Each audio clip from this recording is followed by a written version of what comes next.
തേനിൻ്റെ കൂട്ടിൽ കൈയിടുമ്പോഴാണ് ചെറിയൊരു നോവ് ഉണ്ടാകുക.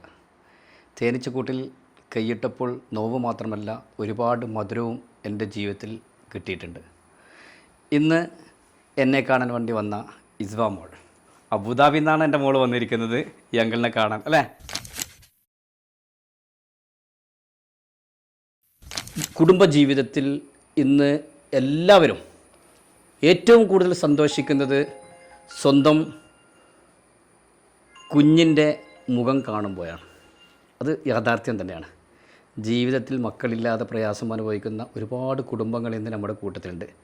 എൻ്റെ മുമ്പിലിരിക്കുന്നവരും ഏകദേശം 9 വർഷം കഴിഞ്ഞു, 10ാമത്തെ വർഷമാണ് അൽഹംദുലില്ലാ ഈ കുഞ്ഞു മോളുമായി അവരുടെ ജീവിതത്തിലെ സന്തോഷവുമായിട്ട് ഇന്ന് എന്നെ കാണാൻ വന്നത്. അവർ തന്നെ അവരുടെ ജീവിതത്തിലുള്ള വന്ധ്യതയായിട്ട് ബന്ധപ്പെട്ട യാത്രയിൽ എന്തൊക്കെ അനുഭവങ്ങളുണ്ട് അവർ തന്നെ സംസാരിക്കും. എൻ്റെ പേര് സീനത്ത് റിൻഷി. ഞങ്ങൾ അബുദാബിയിൽ നിന്നുള്ള ഫാമിലിയാണ്. നാട്ടിലെ പെരിന്തൽമണ്ണയാണ്. നമുക്ക് കിട്ടിയ മോളെ മൂപ്പരെ ഹണി കൊണ്ട് ഉണ്ടായതാണ്. ഒരുപാട് ഡോക്ടേഴ്സിനെ കണ്ടിരുന്നു. പല മരുന്നുകളും നോക്കിയിട്ടും കുഴപ്പമൊന്നുമില്ല എന്നാണ് പറഞ്ഞത്. ലാസ്റ്റ് ഇവിടെ എത്തിയിട്ടാണ് നമ്മൾക്ക് എൻ്റെ സ്വന്തം മോളെ കിട്ടിയത്. മൂപ്പര അള്ളാൻ്റെ അനുഗ്രഹം കൊണ്ടും മൂപ്പര മരുന്ന് കൊണ്ടുമാണ് നമ്മൾ ഇവിടെ എത്തിയത്.